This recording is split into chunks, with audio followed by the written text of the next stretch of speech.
One of the first questions I was ever asked as I started my career as a psychologist and a leadership development trainer was, what is emotional intelligence? And my answer 20 years ago is exactly the same as my answer right now. Emotional intelligence is being intelligent about your emotions.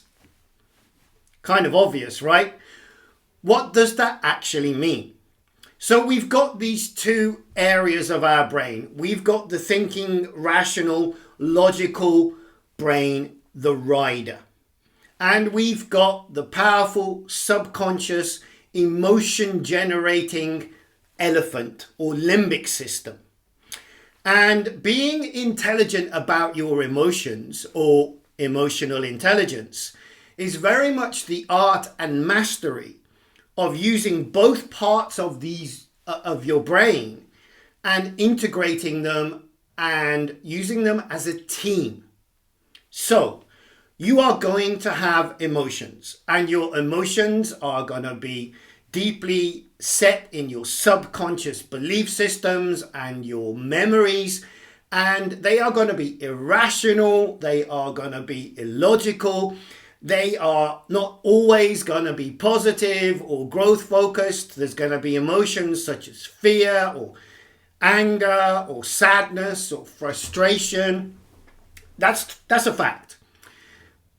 And all emotions are good in the sense that what most people do when they experience negative emotions is they look to avoid them or suppress them, or they look for distractions such as busyness or various forms of addiction or things that bring them an immediate high like a chocolate cake or a cup of coffee to try to take that emotion away. That's the worst thing you can do, because the emotion won't go away. It will just be temporarily suppressed. And we haven't used the opportunity to be intelligent about that emotion, engaging our rational, logical rider brain, so that we can understand and learn from it.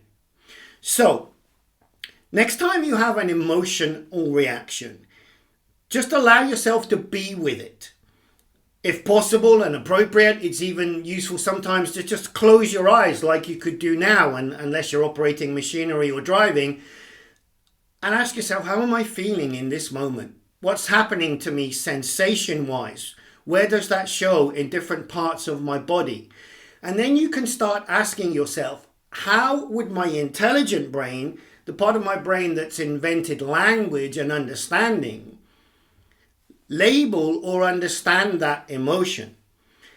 And the trick here is, more often than not, we try to use words, but words are inadequate and often too general. I'm feeling a little bit up or down or tired or okay. What does that really mean?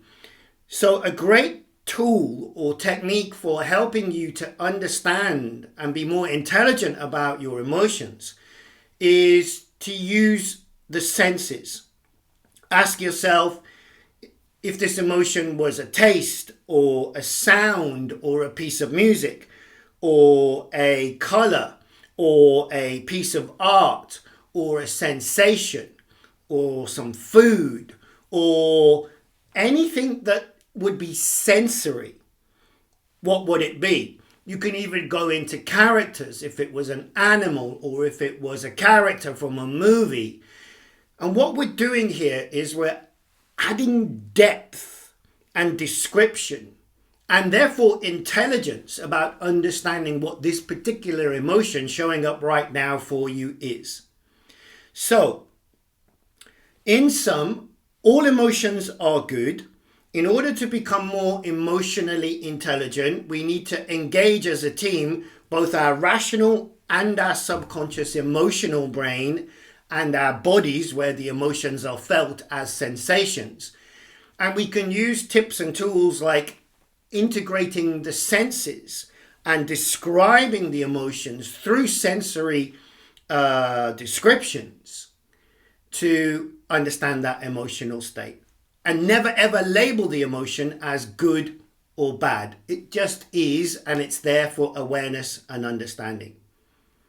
So I'm off to be more emotionally intelligent and strive to be more intelligent about my emotions day by day.